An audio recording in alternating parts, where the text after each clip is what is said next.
Is weird, odd, strange, or just plain bizarre is really your cup of tea? Then, the Golden State Media Concepts Weird News Podcast will give you that fix. Can't believe it? Well, listen for yourself as we deliver the strangest news you definitely won't find on CNN or Fox. It's the Golden State Media Concepts Weird News Podcast.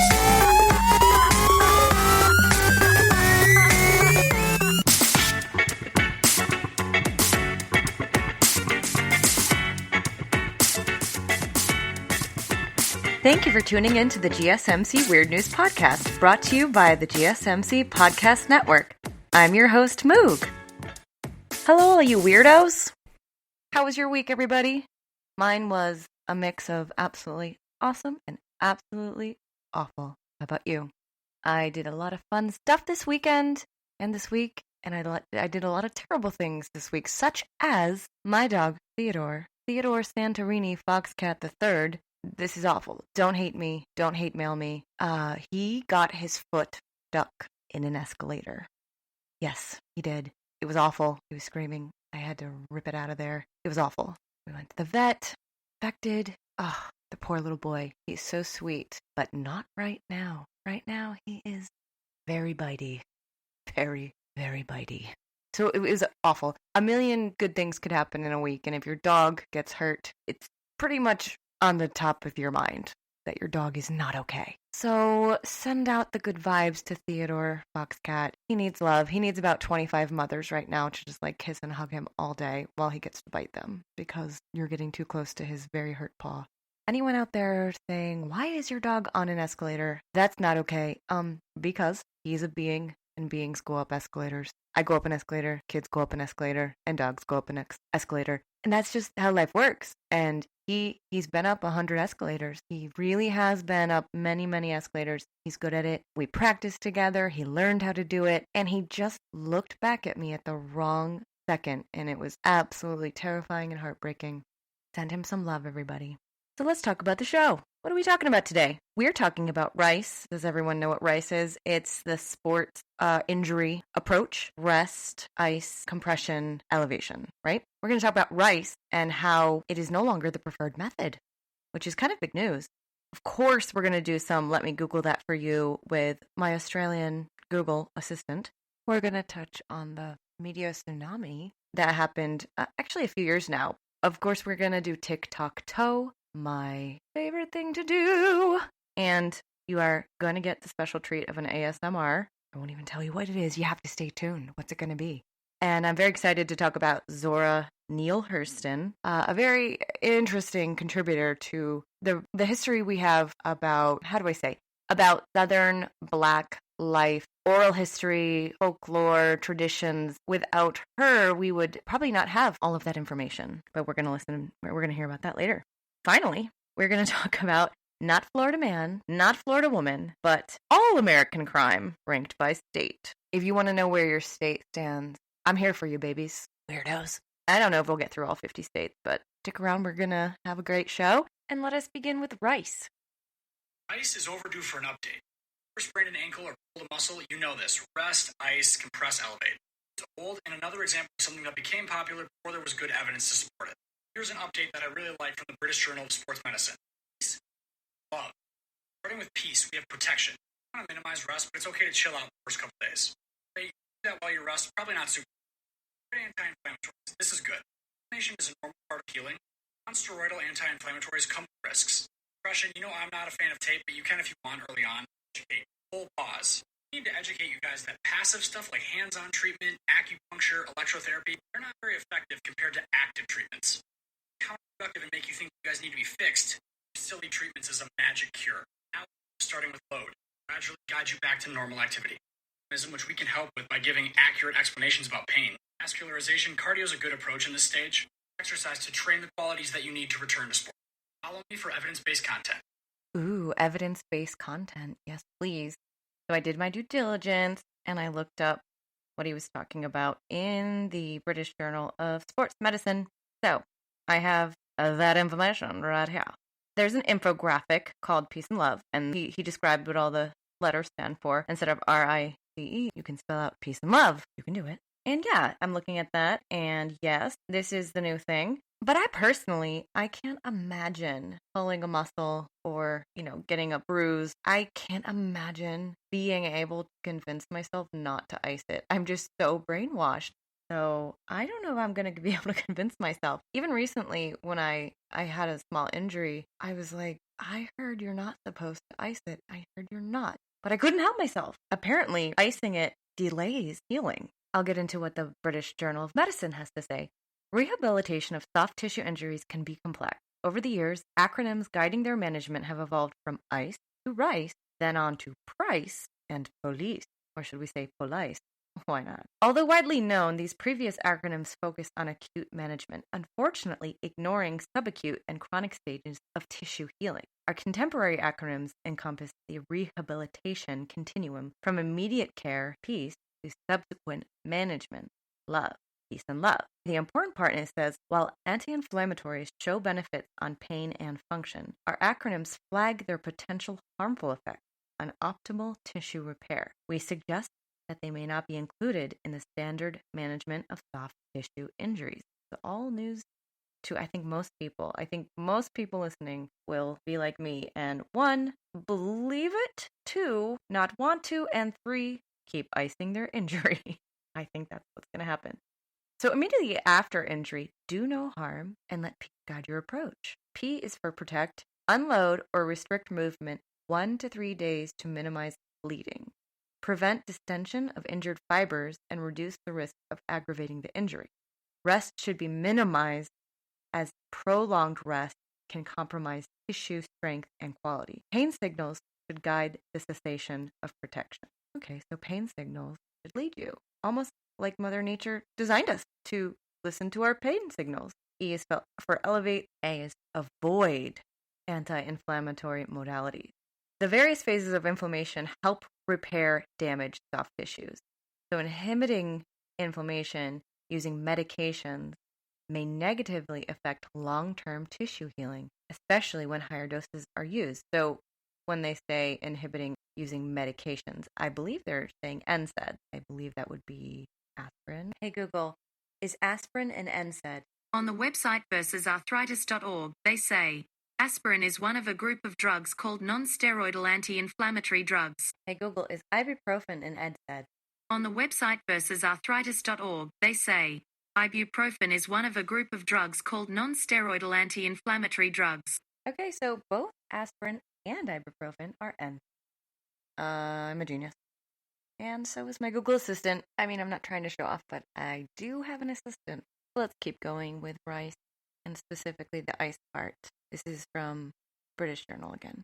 We also question the use of cryotherapy. Despite widespread use among clinicians and the population, there is no high-quality evidence on the efficacy of ice for treating soft tissue injuries. Even if mostly analgesic, oh God, help me. Ice could potentially disrupt inflammation, angiogenesis, and revascularization, delay neutrophil and macrophage infiltration, as well as increase immature myofibers. This may lead to impaired tissue repair and redundant collagen synthesis. Okay, it delays repair and healing. Cool. Now, I hate to skim over everything, but I am going to jump out of the peace and love and into some other people's opinions about this stuff. At the Anatomy of Wellness in Halliday, Utah, Brianna Clark, the owner of Anatomy of Wellness, has a lot to say about this topic of rice. Since 1978, we have been using rice, rest, ice, press, and elevate, to recover from soft tissue injuries such as strains and sprains. But with new studies emerging that question its effectiveness, it looks as though the recommended use of this type of treatment will change. And that's a big deal. Dr. Merkin, does anyone know what other thing Merkin means? Does anyone else know? I'm a child. Okay, he's the father of rice. Even he has accepted the need to change the rice treatment protocol. In response to the new studies, Dr. Merkin says, coaches have used my rice guidelines for decades, but now it appears that both ice and complete rest may delay healing instead of helping. Wow, that is seriously big news that he's saying that 2 portions of the rice are problematic. Ice and rest delay healing. It's clear that it's time to change the way we approach soft tissue injuries. So let's look at what we can do in place of the old and outdated rice treatment approach. And again, facilitating movement is crucial for proper formation of collagen fibers, right? When a muscle is challenged both eccentrically, downward phase of a movement, and concentrically, upwards phase of a movement, after trauma or damage of soft tissues, collagen fibers will start to form in alignment with the muscle fibers. In contrast, limiting or restricting movement will cause the collagen fibers to form a sticky web of misaligned fibers that can cause complications down the road. This in turn will create adhesions in the injured area. And this is true whether it be a muscle, ligament, tendon, or joint capsule that's been injured. The sticky web of misaligned collagen fibers ultimately results in limited range of motion and additional pain.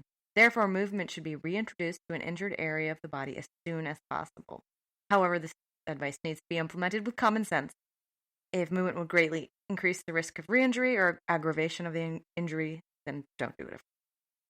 And now let's look at some random headlines from Google. If I put rice method outdated into a Google search, let's see what it comes up with. And no, we're not talking to Google right now. Don't let her. Okay, is the rice method wrong? So today, rice is not the preferred treatment. Based upon the available evidence, the only plausible conclusion is that the use of the rice technique to accelerate the recovery process is unequivocally a myth, and that is from the sportjournal.org. From racgp.org.au, I don't know what that means. The problem with using ice as a vasoconstrictor is that while it limits blood supply and therefore reduces swelling, it also limits arrival of immune cells and thus interferes with core parts healing. Moving on to consumerreports.org, Dr. Merkin makes another statement. This is from 2013, a 2013 review of studies on the best way to treat a sprained ankle conducted by the National Athletic Trainers Association agrees. It gave icing a grade of C. Something tells me that that's 2 letters below A, and that's bad. That's not good. And we're back to talking to Dr. Merkin.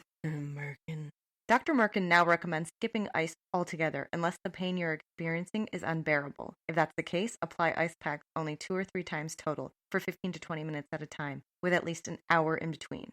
A better option for reducing sprained ankle pain and improving short-term function is taking over-the-counter non-steroidal anti-inflammatory medications, and that's according to a recent NATA review.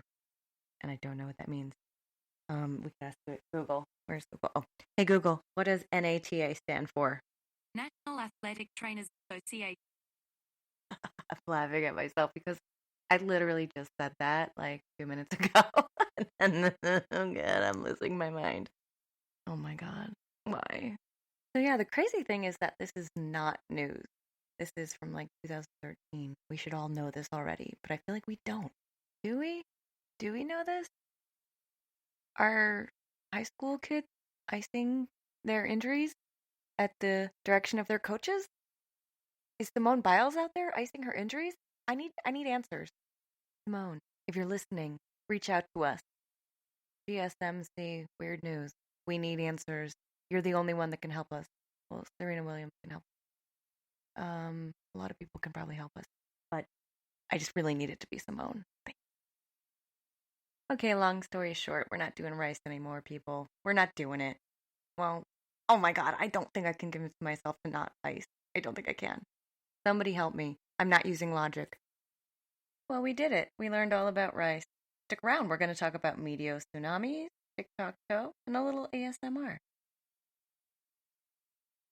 Are you tired of the same old news? Are you sick of the seemingly endless political spin and negativity? The GSMC America Still Beautiful podcast is a weekly news podcast covering all the top positive and uplifting news stories. We cover stories that will inspire, uplift, and remind you of the good in the world. Tune into the Golden State Media Concepts America Still Beautiful podcast to get all the great and positive news stories of today. Download the GSMC America Still Beautiful podcast on iTunes, Stitcher, SoundCloud, Google Play, or anywhere you find podcasts. Just type GSMC in the search bar.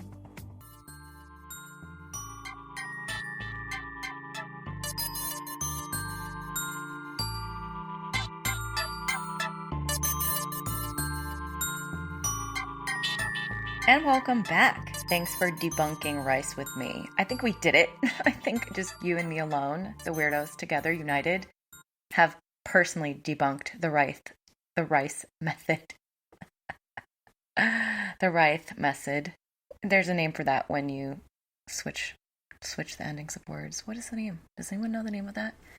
Hey Google, what's it called when you switch the beginnings of words and mistake them for each other? A spoonerism is an error in speech in which corresponding consonants, vowels, or morphemes are switched between two words in a phrase. Oh my god. I can't believe she actually knew the answer. That was amazing. So I just did a spoonerism. I feel famous. I don't know why, but I definitely feel famous. So we are back. We were talking about rice. We are moving on to my favorite thing in the world. Tic-tac-toe. Okay, my favorite thing in the world is not tic-tac-toe. It's probably my dog, my grandma, and iced coffee.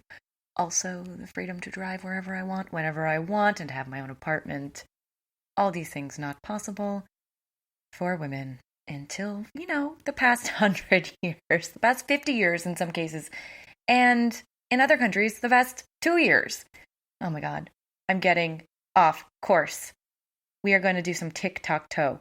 The first one is called Ruining Humans for 60 Seconds Straight, and it might take us a while to unpack because this gentleman says like 10 different crazy things about humans. And this person's name is MNDIAYE_97. A TikTok, so MDIA. Sorry, guy. Anyway. Ruining humans for 60 seconds straight. If you have a peanut allergy or hay fever, it's probably because your ancestors slept with Neanderthals, which were technically a different species. This boosted the immune system of the descendants, but it also means you can't eat Reese's without folding. You, me, and every human in the world started off as a group of cells called a blastula with an opening called a blastopore, also known as an anus. Every person alive started off as an ass, but some people just never stopped. We're the only species that normalized drinking someone else's milk, even though 75% of adults in the world can't drink it. This picture shouldn't make you uncomfortable. You basically do the same thing with more steps. Most animals have a baculum designed to help them stay at attention during mating. Nature gave this built-in Viagra to raccoons and walruses, but not to people, so if your soldier ever lets you down when you need him most, you can thank biology for that. If the history of the world was 24 hours, humans would have only been around for about 4 seconds. In that time, we've driven 1 million species either to or close to total extinction because we just suck. We're the only animals in the world with a chin, and nobody knows why. There's probably a bunch of mites having an orgy on your eyelashes, and you have no idea. A source of the caveman's diet included the brains of skull-bashed children. What? Oh my god. That just all sounds very dramatic, sir. I'm sure it's true. I'm sure most of it's true. And I don't know why he had to say that mites were having an orgy. Like, hello. They have no concept of orgy and pleasure. They're just being mites. They're just living their mite life, doing their mite thing, acting off of pure instinct, passed down from probably millions of years of being a mite. So that was a lot of inference there, a lot of projection, sir. He started off with Neanderthals and a peanut allergy. And I mean, I'm not trying to be surprised about being a Neanderthal, being related to Neanderthals, being crossbred or somehow evolved from. I'm not surprised by it. You're not shocking me, sir. It takes a lot more than that. It takes a dog's foot being stuck in an escalator and him screaming and me having to rip his foot out. That surprises me, sir. But not being related to Neanderthals. I'm sorry. Sorry, this is not, no. What else did he say? He said that crossbreeding with Neanderthals made us stronger. And bringing it once again back to dogs, that's exactly how dog breeds work. When you crossbreed dogs, they as a species, the new breed is stronger. So mutts live longer than purebred dogs, as many of you know. I feel like most of the things I say on this show, you already know. And I'm just here with these talking points that I find interesting, but maybe every single one of you is like, oh, did you hear that? That was my dog sighing. My tired little hurt dog. Oh. Stay focused, Moog. I feel like I'm just saying, you guys already know all this. I'm doing these fun talking points because I find it a good time. But meanwhile, I'm telling you everything you already know. So just go on this weird journey with me. Just do it. I mean, it's like almost just we're talking back and forth about it, right? We're two friends at a coffee shop. Hey, we evolved from Neanderthals. Yes, I know. When you crossbreed dogs, they get stronger. Yes, I know. Great conversation. Like, Just go there with me, people. Sorry, I called you people. I meant to say weirdos. Okay, I'll talk about his second point as we all start out as a blastula, aka an anus. And I think rather than the takeaway of being like we all once were anuses and some of us stayed that way, I'm going to have the takeaway that's slightly different. And I'm going to say we really all are the same thing. We really are. And we're all in this together. And then we get fooled by melanin and size and where people live and people's traditions and customs. We get fooled. I once said that Mother Nature played a big joke, like the biggest experiment in the biggest petri dish ever, when Mother Nature put melanin in all different quantities and all different people, just like sprinkle, sprinkle, sprinkle. Let's see what happens. And so, yeah, I think we all came from the same butthole. And here we are, a bunch of buttholes fighting with each other. A bunch of buttholes also, loving each other, both.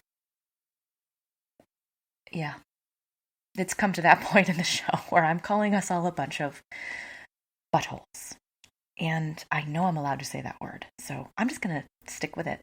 I feel confident. I feel very confident about saying that word so many times. I feel confident. Convince yourself, Moog. So, but I'm not sitting here trying to say, oh, we're all the same. I don't see color. Like, no, I am not saying that. I'm saying we're all in this butthole fight together. Okay. That's what I'm saying. That's all I'm saying. I'm not saying we're the same because we invented things called oppression and institutionalized racism. We invented othering, so that makes us not all the same, but only in our minds. But it does deeply affect people's lives. Hey-oh, that's enough. If I sing it, maybe you'll get less annoyed, or maybe far more annoyed. Okay, moving on. What else did this gentleman say?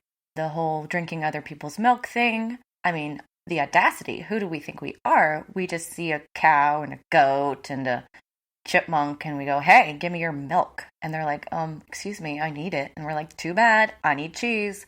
So this is really at the cross section of genius and absolutely evil and corrupt, because of course it's genius that we invented cheese, or we let milk go bad and got so desperate we ate it anyway, and then we called it cheese. However you want to look at it, we are, one, geniuses and good at making the most of our resources, and then two, we're evil and corrupt because we're taking the milk of other animals, and then we want more and more and more in such extreme volumes, quantities. We will then corral up a bunch of these animals, purposely get them pregnant, purposely keep them pregnant, steal all their milk, and be like, hey, this is your job now. And like the cow and the goat and the sheep is like, wait, what? This is my job? Like, I'm just supposed to be a cow. I have a job? What? So yeah, I definitely think people who are involved in the PETA organization see it as like slavery. And I mean, they're not wrong. Like, we force these cows to have these jobs of making milk. And the only way to make milk is to be pregnant and to stay pregnant. I've been surprised at how many people don't know that. They think that cows just make milk. But it's no different than people. People don't make milk unless they are pregnant or have a brand new baby. And eventually the milk dries up. And so to keep the milk coming, you have to have another baby. And that's what we do to cows, sheeps, goats. I don't think sheep is a word. Is it? Hey, Google, what is the plural of the word sheep? On the website Vedantu.com, they say, the plural form of the word sheep is sheep only. Crap. I knew it. I just knew it. So, sheep. Sorry, sheep. The sheep out there are cringing as they know what I'm saying over here. I feel like such an idiot.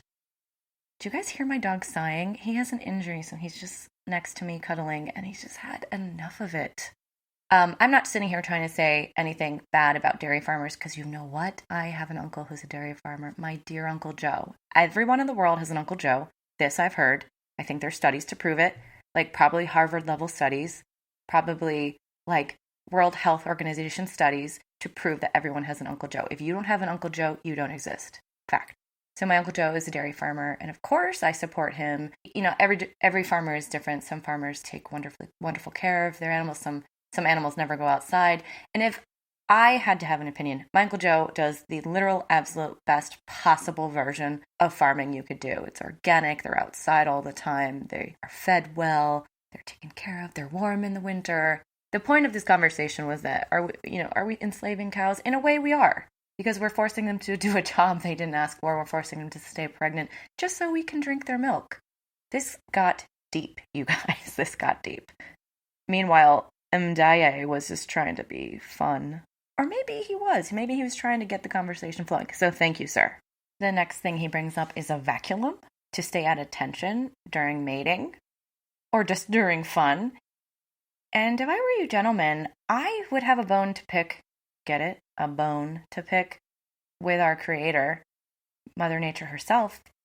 Why don't we have that? Do we just not need it? Because we've evolved and we're so badass that we just don't even need it.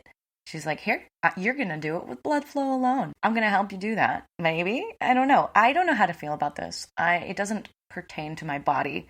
So I don't know if I get an opinion. Did you hear that, people?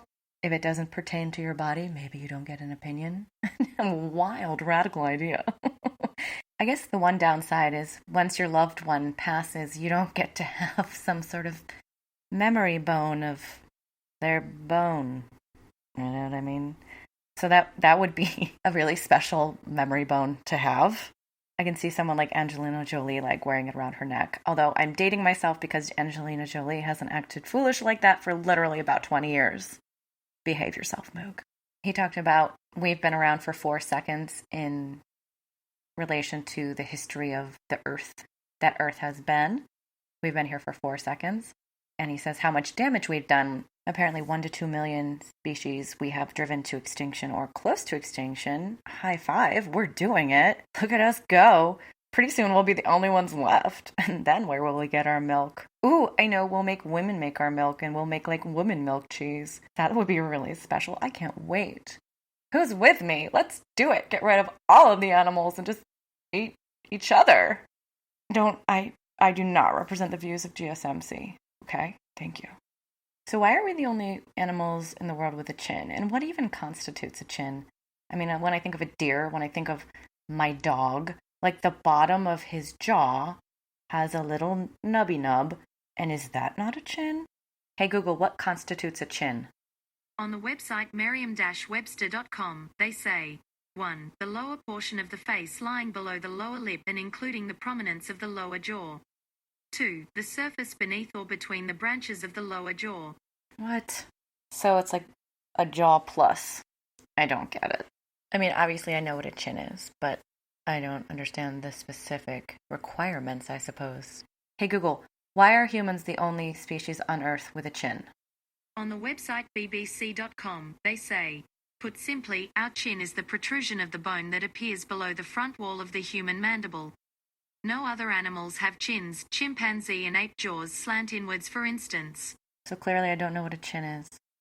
This is a really dark moment for me. Moog, you don't know what a chin is. I mean, I know what a chin is, but why doesn't a dog have a chin and a chimpanzee have a chin? I just feel like really lied to right now. Lied to by myself to like think I knew what a chin was, when I clearly don't. Wow. Moving on, he talked about mites, and I've already said my piece on that. We're doing a lot of projecting onto these mites, and they're just living their mite life. The final thing he said was cavemen's diets include the brains of children. But he used the colorful language of skull-bashed children. What a picture he paints. Hey Google, why did cavemen eat children's brains? On the website dailymail.co.uk, they say, single quote, scientists believe that early man ate fellow humans both to fulfill his nutritional needs and to kill off neighboring enemy tribes. Thank you so much. So I think... You're welcome. Oh, I feel like I have a friend. Google, you're my people. Let's stay on task here. So I think we're at a point where we realize that I'm a genius, because before, when I said we're killing off all these species and we're going to be the only ones left, and at that point we'll just have to eat each other, including our milk and etc., we have now reached the point where we've learned that that's where we used to be. So we're coming full circle into our own oblivion, into our own decimation, back full circle to the caveman period. But weren't we always people? cave people? Were Neanderthals people? That is not the point. The point is that I'm a genius and that I predicted a time, again, where we once again are eating each other. I think that's really special, and I think I predicted it, and I want credit for it. I need to publish a scientific journal immediately. Although the idea that we're destroying our civilization is not a new idea, I think the specific point of we started, in order to survive on several levels, with eating the resources of the human body, and we're going to end on eating the resources of the human body. I want credit. Thank you. And now, because I care equally about 1, delighting you, and 2, disgusting you, we will be doing some ASMR. Guess what this is?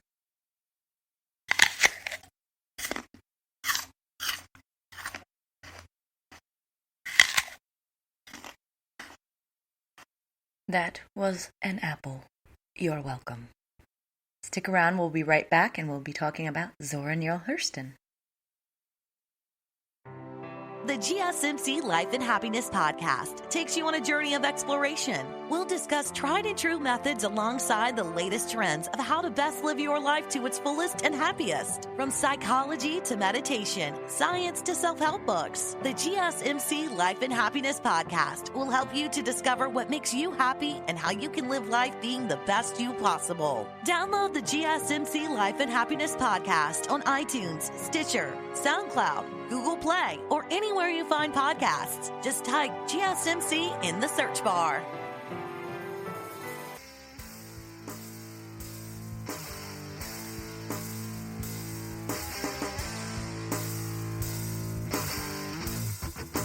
Welcome back. I'm your host, Moog, with the GSMC Weird News Podcast. We were just talking about some fun tic-tac-toe facts, which I love, and now we're going to jump into Zora Neale Hurston. Now, if you don't know much about Zora Neale Hurston, I personally think one of the most mentionable, one of the most formative facts of her life, and one of the most important parts of this story is that she hails from Eatonville, Florida. You may or may not know that Eatonville, Florida was a hub for African American culture, commerce, business owning, just a great, wonderful, thriving community in the 1900s, in the early 1900s. Let's ask Google about it. Hey Google, tell me about Eatonville, Florida. According to Wikipedia, Eatonville is a town in Orange County, Florida, 6 miles north of Orlando. Incorporated on August 15, 1887, it was one of the first self-governing all-black municipalities in the United States. There it is. One of the first self-governing all-black municipalities. So Eatonville, Florida was a pretty unique, wonderful place for African Americans, black people at this time. It was a very important place. And if you grew up in Eatonville, Florida, you grew up differently than if you grew up in a not self-governed all-black community. So you almost grew up with a sense of belonging, a sense of freedom that other black communities didn't have. So the interesting part of this story is that she grew up in a community that allowed her to thrive and feel valid in a way that other black communities could never offer. So she grew up in such a specific way that I personally think it had a lot to do with what she accomplished in life, which was becoming an anthropologist, becoming a filmmaker, someone who traveled around the country and around the world, studying things on her own independently, that kind of confidence, that kind of intellectualism. But you know what? That's ridiculous because many people come from truly oppressed communities and do great things. But I just wanted to note that Eatonville, Florida was a unique place at the time, similar to Tulsa, Oklahoma, which also had a self-governing community, commerce, etc. But actually, most of you probably know that Tulsa, Oklahoma was the home of Black Wall Street, an incredibly significant and powerful community. So their life there was so different and wonderfully different. And of course, we had to go and ruin that. But anyway, let's get started with Zora Neale Hurston. This is from the Oxford University Press, an article called Women in Literature, Zora Neale Hurston. So stick with me. It's an interesting story, and we're just going to call this story time. It's a long and interesting story about an incredible woman. The oral tradition of Southern Black folklore was an art and a skill handed down from Africa, preserved through slavery and still thriving in the early years of the 20th century, when Zora Neale Hurston came of age. The tradition was preserved through generations of rural Southern culture and began to decline when the black workers left the agricultural South for cities of the North. Zora Neale Hurston was singularly placed to record this material as folklore and to transform it to art through fiction. Zora Hurston's place and date of birth are obscured by selective secrecy and mythology that veiled her personal life. Hurston wanted her contemporaries to believe that she was born January 7, 1901, Eatonville, Florida. Birth records revealed years later, however, state that she was born in 1891 in Atascocita, Alabama. Might say that wrong. Sorry. So her early life in Eatonville. The circumstances of her early life and family are the influence of growing up in Eatonville, Florida, and their primary importance in understanding Zora Neale Hurston's life and works. Hurston's father, John Hurston, had been conceived in slavery in Alabama, the son of a master and a slave. Yikes. He moved with his strong-minded, intelligent wife, Lucy Potts, and 7 children to the remarkable town of Eatonville, a tiny township in central Florida, organized, incorporated, and governed by black people, where he was a successful carpenter and Baptist preacher. Zora's youth as the intelligent daughter of a respected Eatonville citizen was conducive to her self-esteem and her feeling of safety, free from the sense of second-class citizenship common in Southern black life. That is so important to note. Her circumstances also led to an inborn appreciation for the richness of Southern black culture. Eatonville was a melting pot of black Americans from all over the South. The people there were a bottomless source of stories, and young Zora's ears and eyes were open to the rich life of the community around her. She later wrote, "From the earliest rocking of my cradle, I had known about the capers Brer Rabbit is apt to cut and what the squinch owl says from the housetop. The porch of Joe Clark's general store was the scene of lying contests, stories, songs, jokes, and folklore. With this porch, Hurston created a powerful image, an icon throughout her work. It appears in her novels, her drama, and her folklore as her autobiography. This safe and comfortable childhood ended abruptly with the death of her mother.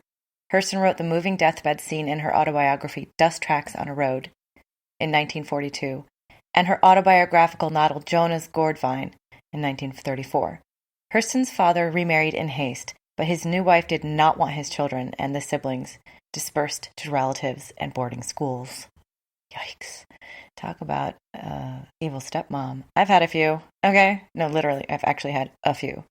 A few meaning 3. Hi. The young Hurston made her way as a black woman in the world of the American South, working as a maid or nanny when she could. And these are the times that the 10 years were lost, that she never mentioned, that she erased from her story. I guess it didn't fit into her narrative of being an intellectual Southern woman from Eatonville, so she just hid the fact that she was a maid and a nanny for 10 years.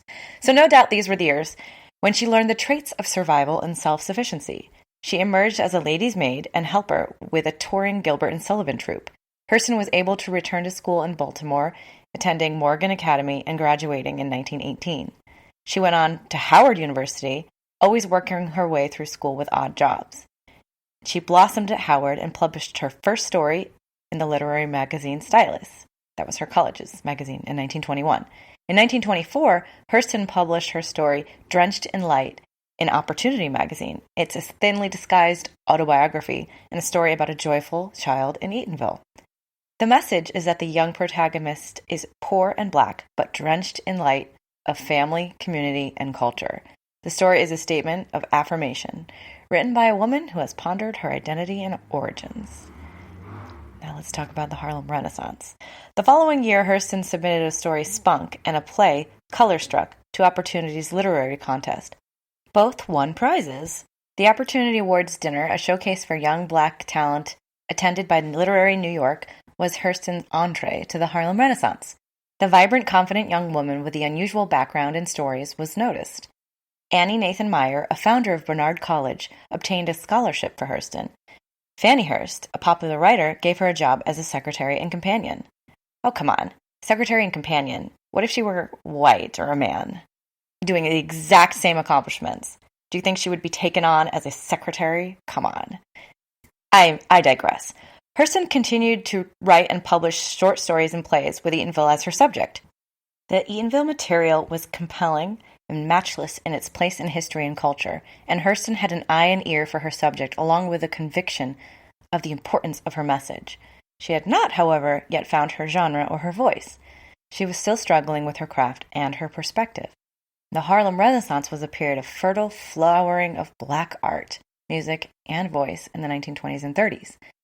Zora was a presence in the Harlem Renaissance, meeting everyone, being noticed, becoming a full-fledged member of the, am I allowed to say this word? The N-word Roddy, like the paparazzi or whatever. It's like that kind of word, but with the N-word in front of it. Am I allowed to say that? I'm not gonna. The N-word Roddy. You know what I'm saying. N-word Audie. Okay. I get. Oh, it's hard. It's hard. Okay. She called the Black literary community was that. If I'm allowed to say this, somebody tell me, and then I'll say it someday. Okay. In 1926, she organized the short-lived radical journal Fire with Langston Hughes and Wallace Thurman. Wow, she's just hanging with the people. Hurston found herself in the role of proletarian in New York City as she found the Harlem Renaissance largely a movement of northern-raised, middle-class, black artists who were a generation removed from the source of their material. There were black artists who had absorbed a mainstream conception of high art, who took material with black origins and formalized it, for example, turning the spirituals of the Southern Baptist churches into composed and arranged songs to be performed for white audience in concert halls. The goal of those presenting the new Negro and his art was to prove that black art and culture were equal to white art. I mean, it's a great point she makes, but what else were they supposed to do to be accepted into society? I mean, this is a position they were put in order to compete with white culture. They were expected to code switch, to water down, to change and evolve their art, and so that it could be consumed by the dominant culture. The dominant culture was white culture. So what were they supposed to do? I understand where she's coming from. She wanted this authenticity. Absolutely. Great. Well, that's why she exists. Because you got to have both, or else you never get anywhere if you don't have both, I assume. So Hurston was the genuine article. The folk and her mission was to present and preserve the folk voice as she knew it from her youth in the South. She had a sense that the folk material that she loved was not a lower form of art, but an oral tradition that had enabled the black people to survive with dignity and strength. Her goal was to glorify and preserve a form of black expression that she felt was being diluted by urbanization. Good for her. I think we need both, like I said, but she's absolutely right that it is not a lower art. It has enabled people to survive with dignity and strength, and it's a absolutely valid form of expression, yes. At Barnard College, she studied anthropology, and she found that it offered a scientific framework for her folklore, and she had not found a voice for the Eatonville material in the short story genre, so anthropology gave her the forum she was searching for. Hurston wrote that she had to have the, quote, spyglass of anthropology to begin to codify her experience in Eatonville. Anthropology gave her the opportunity to look at her community culture and folktales with the objectivity of a social scientist. The step back from her personal experience helped to reconcile her to her past.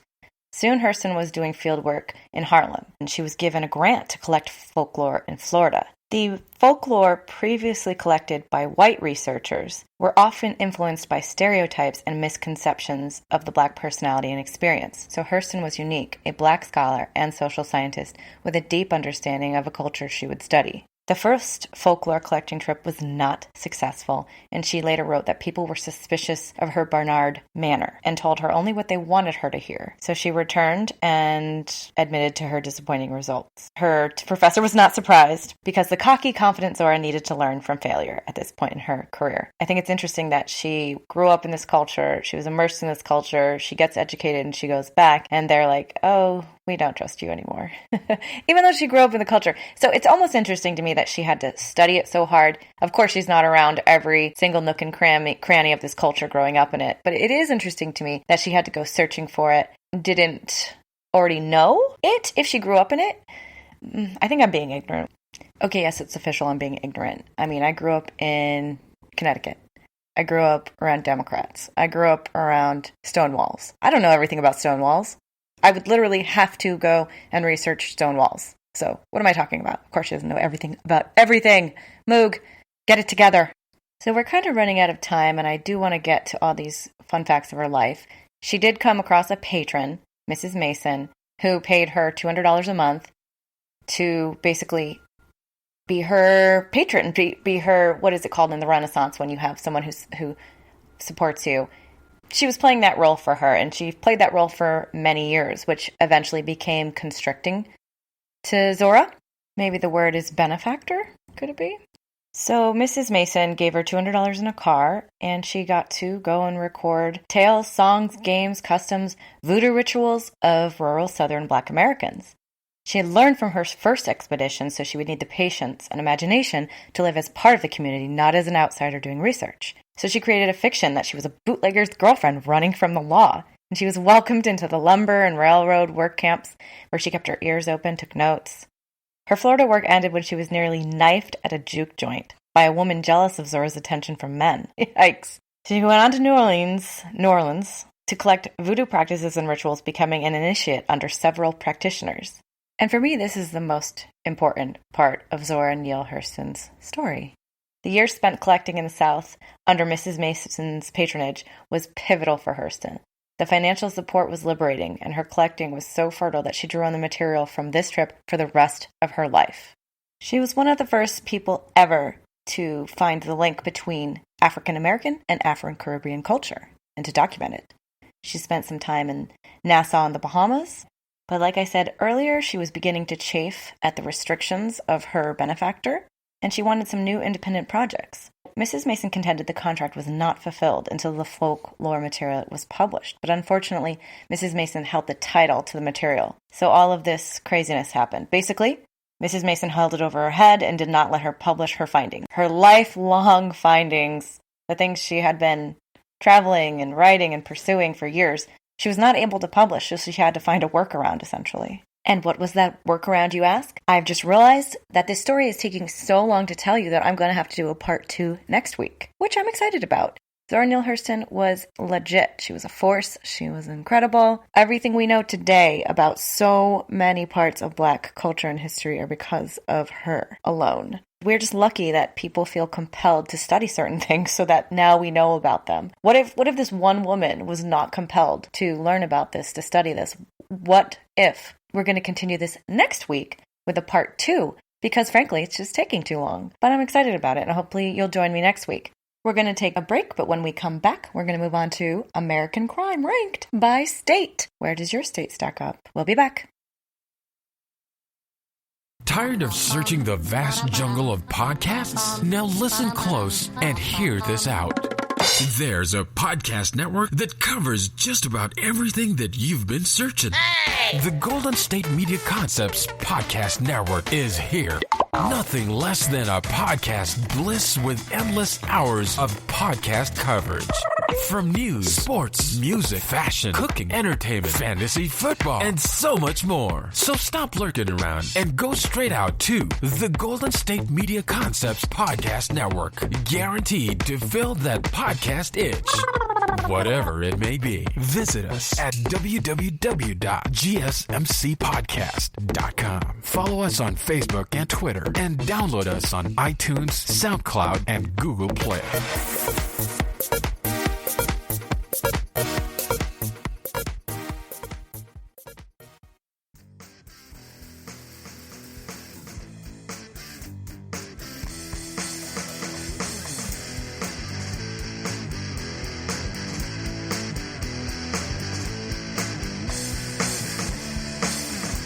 Welcome back to the GSMC Weird News Podcast. I'm your host, Moog.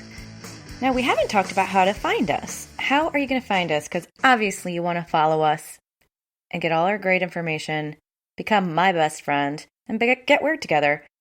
So you can find us at Instagram at GSMC_weird. Did I say underscored? Oh my God. At Twitter, you can find us at GSMC_weird news. And on Facebook, you can find us as all spelled out, Golden State Media Concepts Weird News. You can follow us. There may or may not be some really fun stuff that you're missing out on. Only way to find out is to go. Now, if you want to find me in particular, my name's Moog, but I go by my my camel toe name, my clown name. I'm a comedian and a clown and a bouffon, and my name is Camel Toe. So on Instagram, you can find me at Go Camel Toe, spelled exactly like you think. And on TikTok, you can, again, find me at Go Camel Toe, exactly as you think. Now, TikTok used to make me spell the word toe, T-O-W, and they would not let me be T-O-E, but I checked this week, and they let me be Camel Toe this week. I don't know what changed for them, but I'm a proud, properly spelled camel toe on TikTok now. Yay. So we're ending nearing the end of our show. We're ending the near of our show. Wow. So, you know what? I have not gotten to a lot of things that I wanted to talk about. So I'm going to roll those over to next week. Like the media tsunami, did not get to that. I did not get to a bunch of other TikToks I wanted to talk about because the one TikTok I chose was like rife with information. So I just stuck with that one. Like, geez, way to fill up a whole segment with one TikTok. The creator of that TikTok is like doing me a solid. And we will have to talk about the rest of the Zora Neale Hurston saga next week. So join me for that. Now we're moving on to American crime ranked by state. I'm excited for this one. I hope we find some real hidden gems, aka hidden horrifying states that we all thought were just wonderful and safe and happy. And we're about to find out the truth about Delaware. Last week I said, oh, the only place that's like not full of weird and crazy things is like just boring old Delaware. But please let us find out this week that Delaware is like the hub of debauchery. Please, fingers crossed. Now, I don't want to mislead you. This is an article from USA Today where it says, dangerous states. Which states have the highest rates of violent crime and most murders? Woohoo, yay, what fun. And we rank them from the least to most. So in the 50th place, we have Maine. 112 per 100,000 people are victims of violent crime.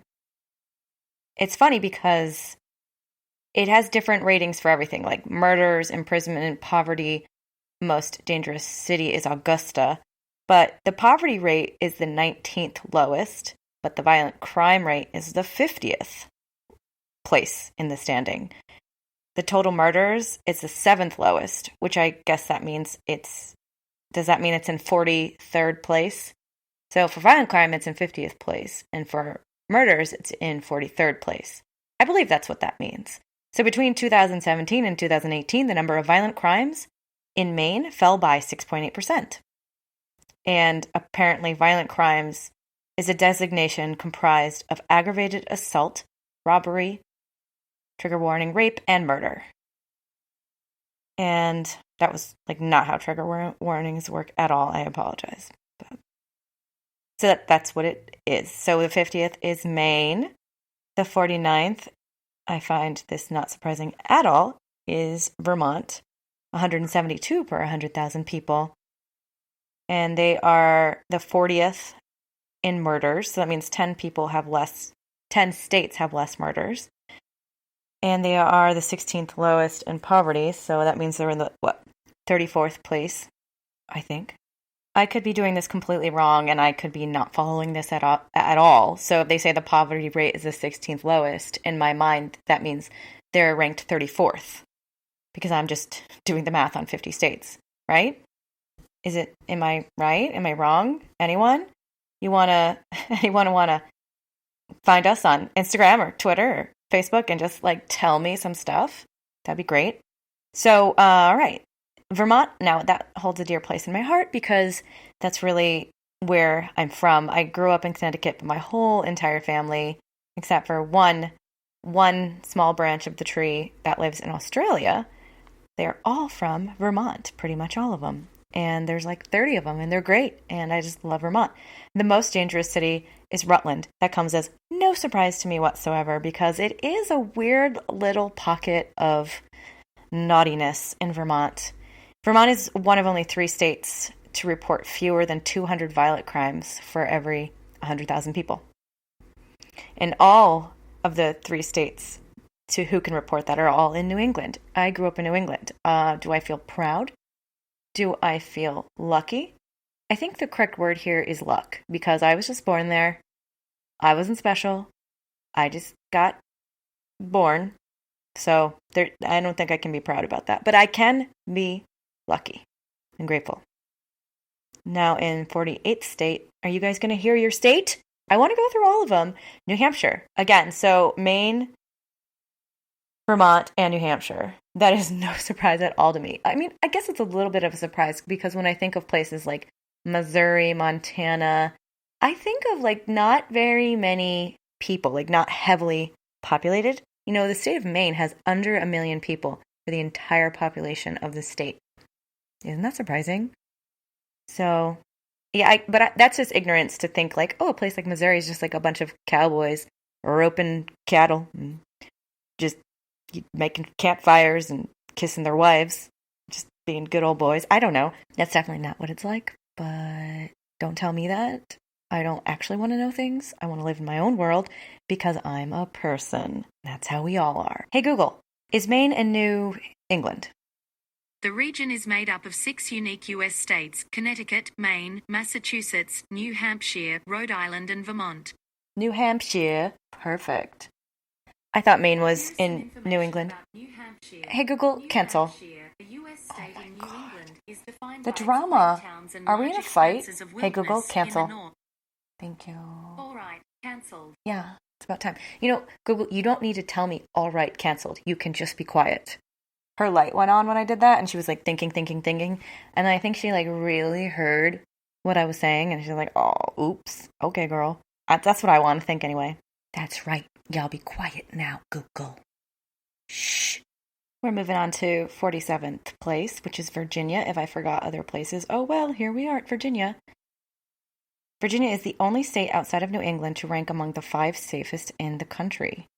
Wow. So, as is typically the case, aggravated assault is the most common type of violent crime reported in Virginia. And the sad part is, aggravated assault is most often committed by one type of person to another type of person. And it's funny that we don't consider that an epidemic, because we consider a lot of things that hurt people, cause injury, or kill people. We consider it an epidemic. We put research into it. We change laws. We talk about it all the time. Yet, one type of person consistently hurting and murdering another type of person, and those numbers are like the number one cause of death for this type of person, the number one cause of injury for this type of person, worse than not wearing seatbelts, worse than smoking, like worse than everything. We are not talking about it in the same way. We're not making laws in the same kind of way. I'm not saying we're not making laws that it's not illegal to hurt someone. Of course we're making laws, but we're not going, we need to figure out how to stop this, because we do that with a lot of things. We do go, how are we going to stop people from dying in cars? Seatbelt laws. But I'm not explaining myself well, because obviously there's a law that says you can't hurt people. But then there are campaigns to push forward these new ideas about how to really stop. There are educational videos in schools about how to buckle your seat belts. I don't think I've ever seen an educational video or anything on not hurting other people, to be completely honest. And church doesn't count, like to thou shalt not murder. That does not count, because we're not talking about just the very fact that killing people is wrong. It's the nuances of it. And I am talking in generalized terms here when I say one type of person to another. That type of person is men, and the other type of person is women. And that's just a fact. I am not making up statistics. Sometimes you can confuse causation with correlation. I'm not doing that. Sometimes, like they say, like, people who eat a bag of Doritos every day lose weight after 60 days. But that's correlation, not causation, because those people eating Doritos, it could be the only thing they're eating. There could be so many other circumstances in that situation that they're not talking about in that study. So that would be correlation, not causation. The Doritos are not making you lose weight. But this is actually causation. So we're moving on. So Virginia. All right. Connecticut, 46. That's pretty low. And like I said, I grew up in Connecticut, and I expected it to be more dangerous, because there are pockets of Connecticut that are pretty wild. The wild, wild west. So like several other nearby states in New England, Connecticut ranks amongst the safest. And as is often the case in areas with low violent crime, the other types of crime are also relatively uncommon in Connecticut. That's amazing. I am just a lucky person that I got to grow up where no one was trying to kill me. Cool. Number 45, New Jersey. New Jersey also has the lowest rate of rape in the country. That's great for Jersey. They did something really well. Do not talk bad about Jersey now. Now I'm on your side, Jersey. I never thought I'd feel this way. Number 44, Kentucky. According to this USA Today article, crime is generally higher in poorer areas, but Kentucky is an exception. Good for you, Kentucky. The poverty rate is the 6th highest and well above the national rate. And unemployment rate is higher, but somehow they pull it off. And what is going on in Kentucky that, like, it's stacked against them, but they're still doing it? Okay, number 43, Wyoming. It says even in some of the safest states in the country, there can be cities with crime rates many times higher. But in Wyoming, even the cities are relatively safe. I think I was right about Wyoming. Actually, did I say Montana? Okay, well, I'm one of those New Englanders who thinks like Wyoming, Montana, Missouri, like they're all the same thing because I'm a bad person. That's why. I know they're not, but I lump them together. I'm sorry, all you people. Forgive me. We're just having a fun time here, getting weird. 42, Rhode Island. Now that's kind of where I'm from too, because anyone that lives in Connecticut, and especially on the eastern border of Connecticut, that you will know that Connecticut and Rhode Island are almost the same state because they are of course touching and neighboring, touching. And I grew up in a very small town that was on the border of Rhode Island. So if you wanted to go from one coffee shop to the bank, you walked across a bridge, and on the other side of that bridge, like a 20 feet long, probably 20-foot long bridge, was Rhode Island. And on the other side, on the coffee shop side, was Connecticut. So growing up, we had the same post office, for real. My Connecticut post office and the Rhode Island post office was the same post office, just one. We would never do that now, I don't think. Number 41, Minnesota. Number 40, Idaho. Idaho's robbery rate is the second lowest of any state, trailing only Vermont. You did it, Idaho. 39, Utah, where crime is declining, even as the total population is increasing. 38, Mississippi. 37, Hawaii. The most dangerous city is Honolulu. I have been there, and I agree with that. It's the best of light, and it's the best of dark that you could get in a city. It's the Vegas of the Pacific. Why not? I'm going to have to speed through this. We're running out of time. I'm so slow. 36, Iowa. 35, Ohio. 34, North Dakota. That is not a word. North Dakota. 33, Nebraska. 32, Oregon. 31, West Virginia. 30, Wisconsin. 29, Pennsylvania. 28, Washington. 27, Georgia. 26, Massachusetts. 25, New York. I'm going to skip ahead to the top 5. I am so sorry. So if you don't hear your state, you can hate me, but also know that you're wedged squarely into the kind of pretty violent department. And the top 5 are 5, Nevada. Yikes. 4, Arkansas. Oh my. 3, Tennessee. 2, New Mexico. And the number 1 most violent place is, guys, Alaska. That is a very big surprise to me. There were 885 violent crimes in Alaska for every 100,000 people, the most of any state and well above the national rate. I'm going to chalk that up to they are including bears and elk and moose into this because obviously I didn't even think there were enough people in Alaska to have this high of a crime rate. So obviously I'm blaming the bears. Not okay, bears. You're giving Alaska a bad name. You're assaulting people. You're punching people, starting bar fights. You're having domestic violence. You're getting the cops called on you. Not impressed, bears. You're giving Alaska a bad name. Calm down. Stop eating people. Stop getting so drunk and making the people of Alaska look bad. Okay, so if I skipped over your state, please tell me. Say, listen, I want to know. I want to know the facts and figures on my state. In fact, you can ask me all kinds of questions. Thank you for listening to the GSMC Weird News Podcast, brought to you by the GSMC Podcast Network. I've been your host, Moog, and I'd like to ask that you please remember to subscribe to the show. Find us on Instagram, GSMC_Weird, Twitter, GSMC_Weird News, Facebook, Golden State Media Concepts Weird News. Write a nice review, that helps us, and if you have something bad to say, then you're confused. See you next week.